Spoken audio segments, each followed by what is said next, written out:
नमस्कार, जय हिंद साथियों। आपका स्वागत है गुरुकुलम कोचिंग इंस्टीट्यूट में। और आज हम सीखने वाले हैं शेल का सही से इस्तेमाल करना। सबसे पहले मैं बता दूं आपको कि जो शेल है हमारी, वो क्या है, एक तरह की मॉडल वर्ब है। आमतौर से हमने शेल को यूज करना सीख लिया है। कैसे सीखा है हमने? जब हम स्कूल में पढ़ते हैं, कॉलेज में पढ़े, तो उस समय हमें बताया गया कि जो शेल है वो हमेशा आई और वी के साथ इस्तेमाल की जाती है। किसके साथ इस्तेमाल की जाती है?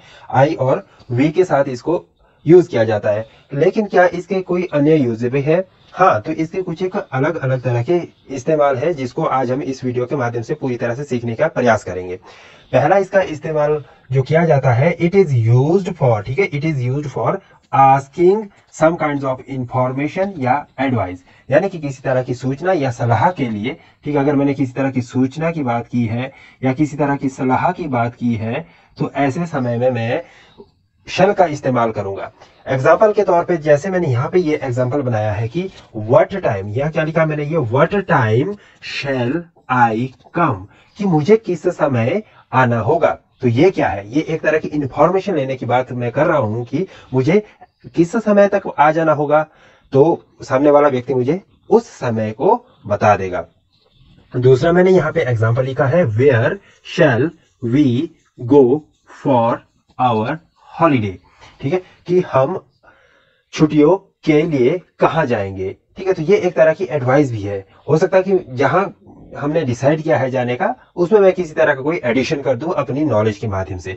तो ये होगी एडवाइस की बात। इंफॉर्मेशन की बात मैं ऑलरेडी कर चुका हूं। दूसरा, इसका यूज कहाँ होता है? जब हम किसी तरह की कोई ऑफरिंग करते हैं या आप एक तरह का सुझाव देते हैं दूसरे व्यक्ति को किसी तरह की कोई सहायता करने के लिए, तो उस कंडीशन में भी हम शेल का इस्तेमाल करते हैं। देखिए एग्जांपल के द्वारा, shall I help you to plan your holidays.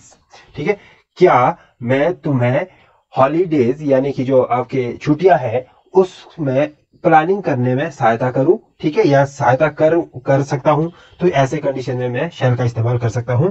या मैंने दूसरी तरह से लिखना है कि shall I help you to carry your heavy luggage. ठीक है, तो ऐसे कंडीशन में भी आप अपनी ऑफरिंग कर रहे हैं किसी तरह की सहायता करने के लिए, तो वहां पे आपका शेल इस्तेमाल होगा। तीसरा जो इसका इस्तेमाल होगा वो होगा कि use to involve the person और peoples that you are talking to.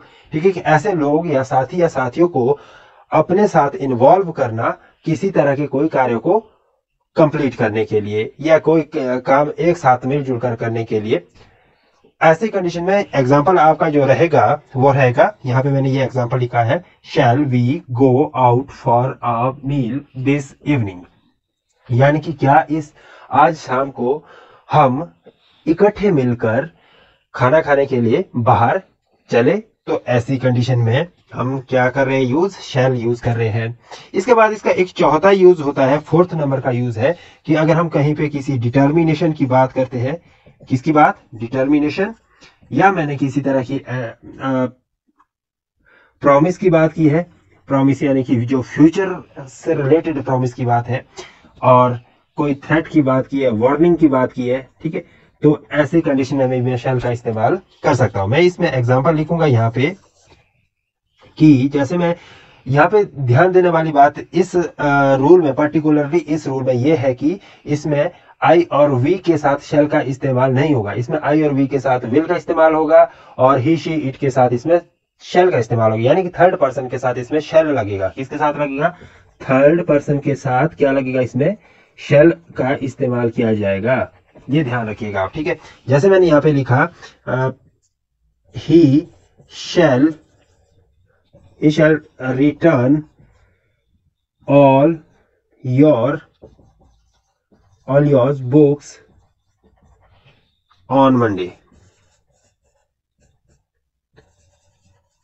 ठीक है, कि वो तुम्हारी सभी किताबें सोमवार को वापस दे देगा या लौटा देगा, रिटर्न कर देगा।